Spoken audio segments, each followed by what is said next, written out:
Could centrism be the unifying force we need in today's polarized political landscape? Or is it merely a mask for those uncomfortable with openly supporting contentious policies? These are the questions we're diving into today. Centrism, by nature, is a political ideology allegedly founded on reason, moderation, and balance, often associated with compromise and pragmatism. It operates on the premise that solutions to societal issues lie in the middle ground between the extreme ends of the political spectrum. But what happens when the middle ground becomes morally ambiguous? When the only motion allowed is rightward? In the current political climate, the presence of self-proclaimed moderates has become irrelevant. The rise of serious civil rights issues has divided the populace into distinct factions, leaving little room for those who straddle the fence. So what does it mean to be a centrist in today's world? One perspective is that of the compromising centrist. These individuals often swing their vote in hopes of somehow it will result in a balanced government. They value a contest of ideas over partisan loyalty, striving for solutions that benefit the collective. But the rise of social issues that demand choosing one imperative issue over another, and where the need of sweeping progressive policies are needed to address grave social issues, this approach pushes society most to the brink. How does one compromise on issues of civil rights, on matters of life or death? Can there ever really be a compromise? Then we have the apathetic centrist.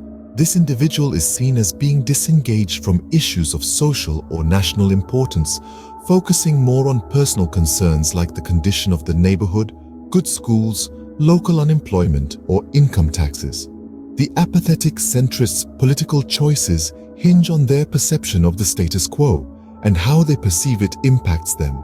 If they are comfortable in their position or their situation, they're more than likely going to go with whoever is the best advertised, not fighting the crowd. If they're unhappy with the current state of affairs, they'll vote for change, normally voting contrary for contrary's sake, even if the politics seems slightly problematic, so long as it doesn't impact them directly. However, this approach raises questions about the level of political engagement. Studies suggest that the more partisan a person is, the more politically active they tend to be. Conversely, there is evidence that shows the more positive an impact of a policy, the more likely it is to have progressive origins. Does this mean that a centrist by nature are apathetic? That they give agency and complacency to the right? Moderates in 1920s, Germany helped give rise to Nazi prominence.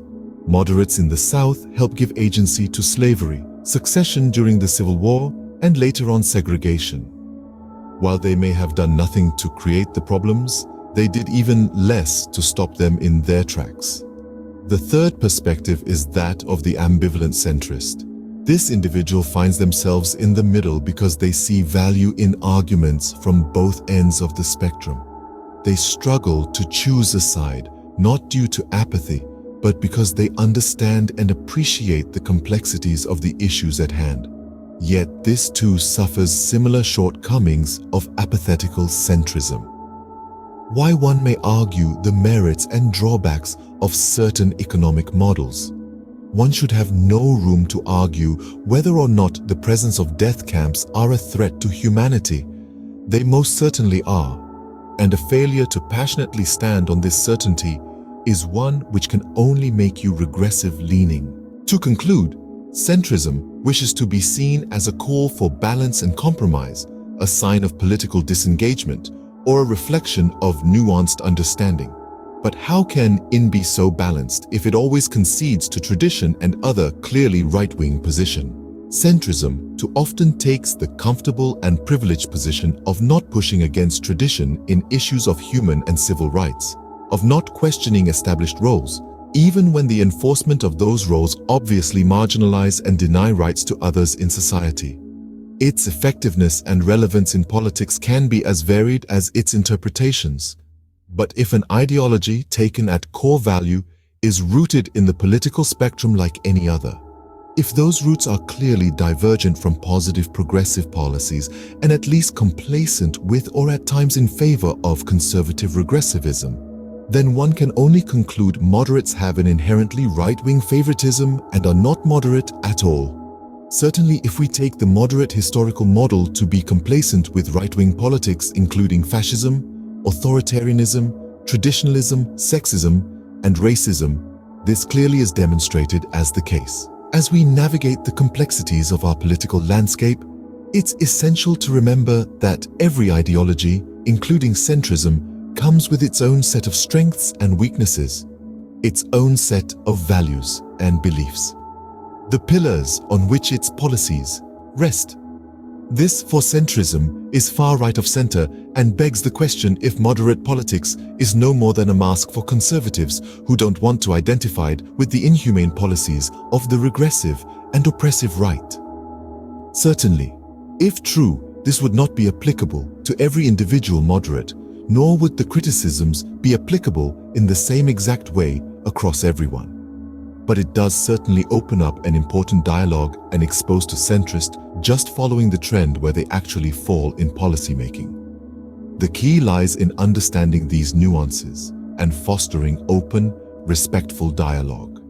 Specifically, when it comes to the mainstreaming and carefully shifting US policies more and more right-wing, for the better part of a century at least. The obstruction of historical and cultural facts, specifically by Republicans, but more generally by conservatives as a whole. We must unmask the hypocrisy of the modern moderate movement and institute more left-leaning progressive policies to ensure a more equitable, just, free, and beneficial society for all. I'll close on saying this is one of the few countries on earth where Nazis are allowed to run for office, and the right wing has even encouraged it. Yet, even a real center candidate like Bernie Sanders can be considered to run for office, and where communists, the opposition to Nazis, are practically outlawed from being elected to office.